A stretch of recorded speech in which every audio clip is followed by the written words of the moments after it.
Magandang umaga po sa inyong lahat. Purihin si Jesus at si Maria. Ako po ay si Blessed Grace Arco Camas. Alam mo ba na si Dr. Jose Rizal ay isang tanyag na manunulat sa ating bansa bago siya naging pambansang bayani?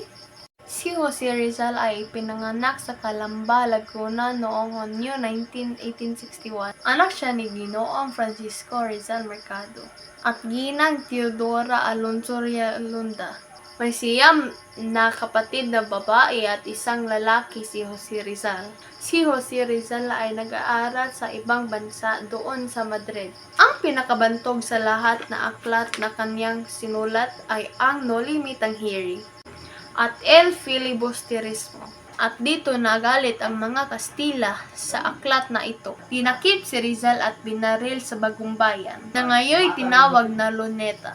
At namatay siya noong December 30, 1896. Mahalaga nang malaman natin ang talambuhay ng may akda para malaman sa lahat ng kanilang nagawang kabutihan na naidulot sa buhay nating mga Pilipino.